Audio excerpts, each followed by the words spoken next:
the people. However, they requested us to please wait until they gave us a clearance. So we're still awaiting that, ma'am. So your people who you love and you've lived by side for over 20 years have undergone a tragedy, and you have to wait for the committee to tell you when to meet them. Is that what you're saying? No, ma'am. But madam, do you want us to discuss an issue where a member of this committee incited the people of Solai against the owners of Solai? Do you want us to discuss that? No. Let me, Monari, I think Mr. Mansuk was doing a good job. Yeah, now you're bringing what I call extraneous matters and distracting your client. You're not helping him. He was answering very ably about that question. So please complete the response. But yeah, if there's such a claim, I think he's also free to make it to this committee. Yeah, but you make the claim after the answer question has been answered. You can tell us. Yeah. In fact, now that you mentioned it, we'd like to hear about that. Yeah. And you can tell us which member of this committee incited members against who. When and where. That is good information for us as well. Please, because you must hear all sides of this thing. Yeah. We want to get to do what is right by the people of Solai. Yeah, just do it in that sequence. Don't allow Mr. Monari to distract you.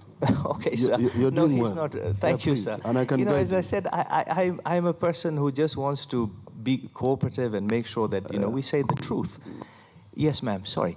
As I was saying, we have not visited as of yet, ma'am, and we are waiting for clearance from the proper people, the committees which have been constituted, victims, and also the independent committee constituted on the goodwill payment, ma'am. Now, you are talking about the local leadership. The local leadership, as has been outlined by the chair also, was involved in this committee. They came forward and they constituted this committee, or the said committee, which was again independent, ma'am. I think the last part of that question was, did you, as a good neighbor, establish that whatever names you were given were actually the victims? Did you go to that length?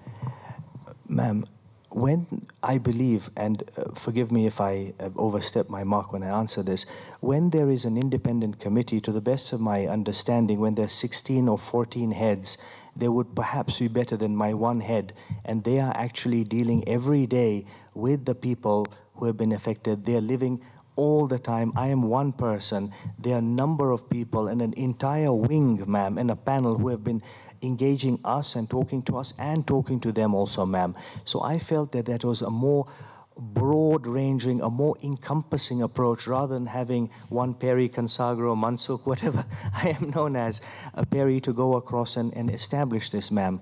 So I felt that that was more encompassing again, sir. Sakaja's questions. We still have another round. Yeah, there is one more, sir. I've written them down. May I, so I can... The question, ma'am, about the engagement with the local committee. The engagement that we had with the local committee was when they were coming to see us. That means the victims committee as well as this committee for the goodwill payment. So we were always engaging them, discussing with them, and ensuring that a way forward is found properly and fast. Because in this, as in all things, time is important, ma'am. Time is the essence. When people don't have anything, any food, anything, you need to expedite something to them, because that is the need of the hour, sir. Next questions. Okay. This is the one.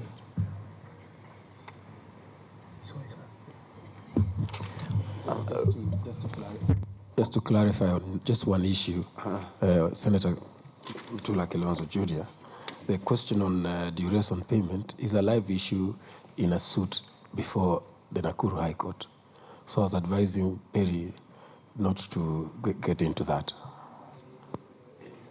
Sorry, the question of duress? The issue of duress and the amount on payment to the victims is a matter that is directly a live question in a suit before the High Court in Nakuru.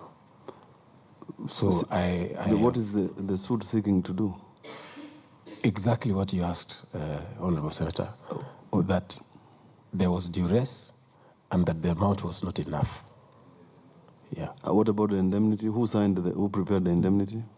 That is a matter that is alive, and if we can be, I did not prepare the indemnity, neither did Perry. Who prepared the indemnity? We had a lawyer who did that. So the indemnity exists?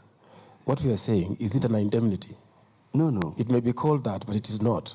The reason why... Just confirm the existence of the document. As to the contents and the veracity of whether it amounts to an indemnity, that's another question. But we want to know that it had clauses that said that if it was a pole, it was said, receive this pole, but receive this pole on the understanding that I do not accept liability for the death of your relatives. Something like that. That's all we want you to confirm. That can be confirmed, but I want to say that it is not, it's a pole, and we want to leave it at that. Yeah. But you must still answer the question. If you're giving somebody a pole, strictly speaking, in I don't know where this practice of signing indemnities came from. If you're giving somebody a pole in our African custom, if you extend money, you give them a card, and you say, my condolences. Why would you then give a pole with an indemnity signed by a chief? You know, you're politicians, and some of you are known to give money to your constituents. And some of you tell them, we'll only give you so much. If we gave you last week, we'll not give you next week. But you have not answered my question. We call that digressing. Mr. Perry Mansuk, we want to understand your pole, because it's a pole. And that's the questions this committee is concerned. You're giving a pole to somebody who lost their mother, their sister, their brother, small children. Was your instruction for that pole to be given, as I asked, by provincial administration, local leaders, an MP from another constituency, together with a form? What were your instructions? Sir, instruction I don't know, but what was the advice I would like to furnish to you, sir?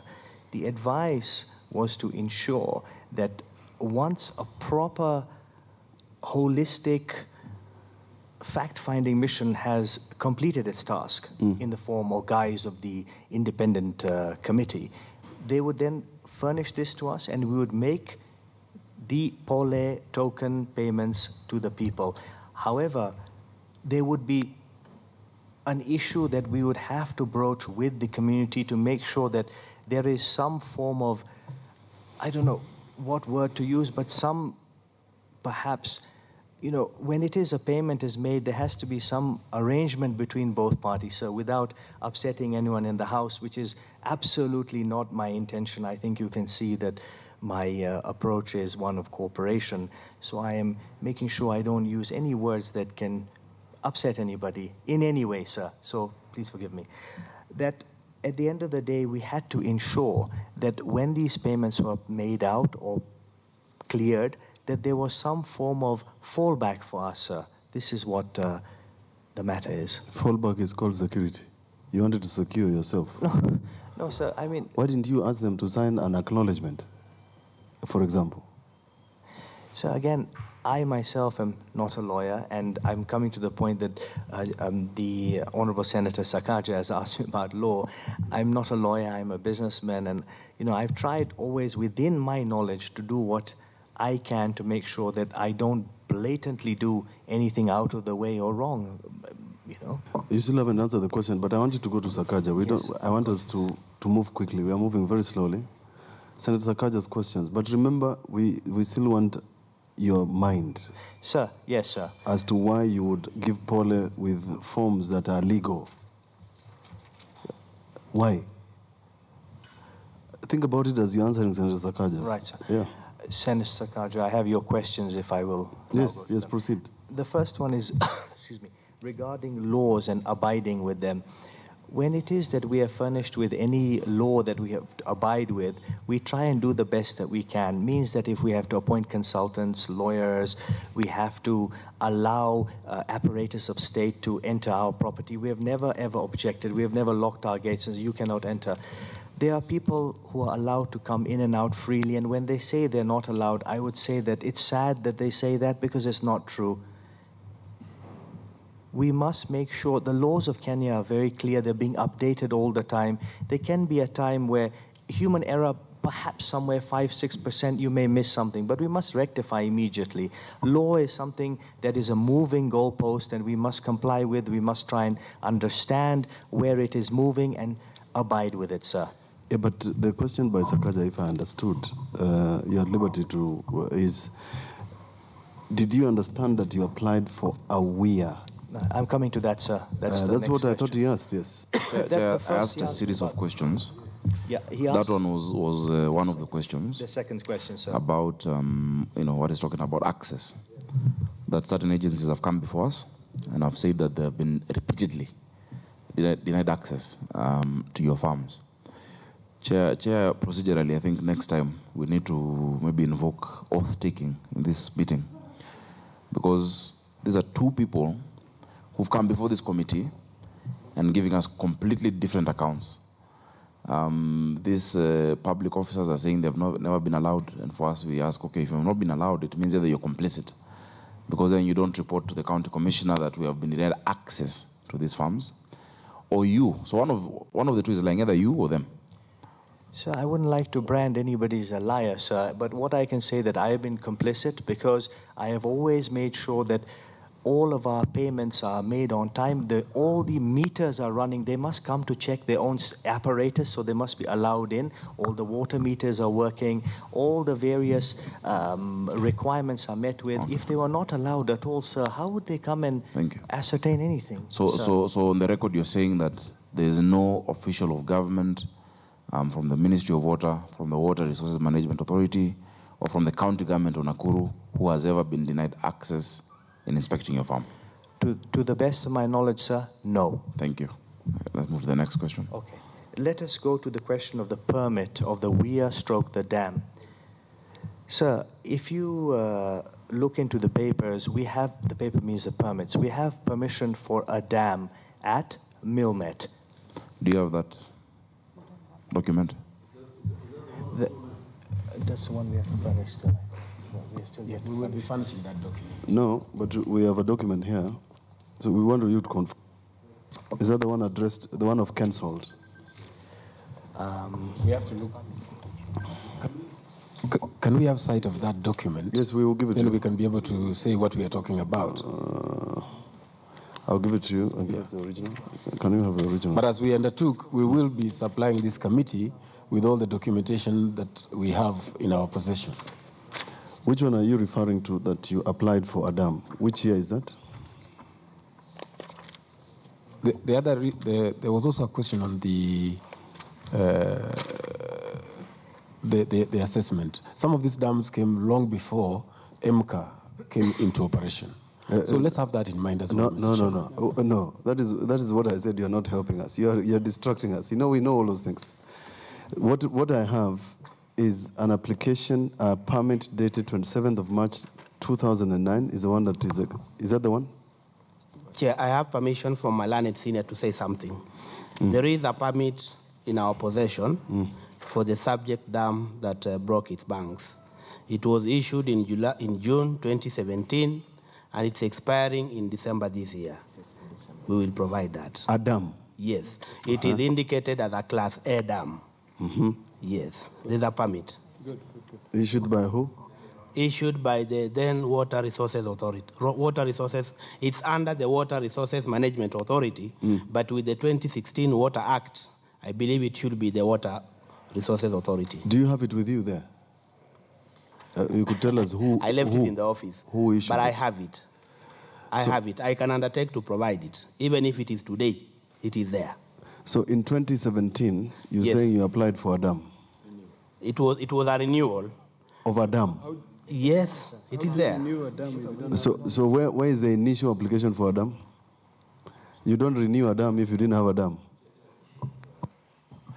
Chair, I think we need to be clear. Even if you don't have the documentation, and I can see that the letter we wrote was clear about documentation, and these are serious. I mean, that's what you'd have come with. But you would know when your weir turned into a dam. Let me finish. There's a clear difference between the approval of a weir and the approval of a dam. And you know which year you then applied to move from the 2.5 meter weir to get a dam approval. Which year was that? It's a simple question. Tell me, 2010, 2000, 1990, when? There is this dam was constructed in 2004 under the supervision and guidance of the then Ministry of Water. There is even in place a dam design report done by the ministry. I asked for a very specific question. Where is the license? When was it issued for you to move from a weir to a dam? Or was it issued? Because when you're saying you're renewing a permit, you're renewing, there's a document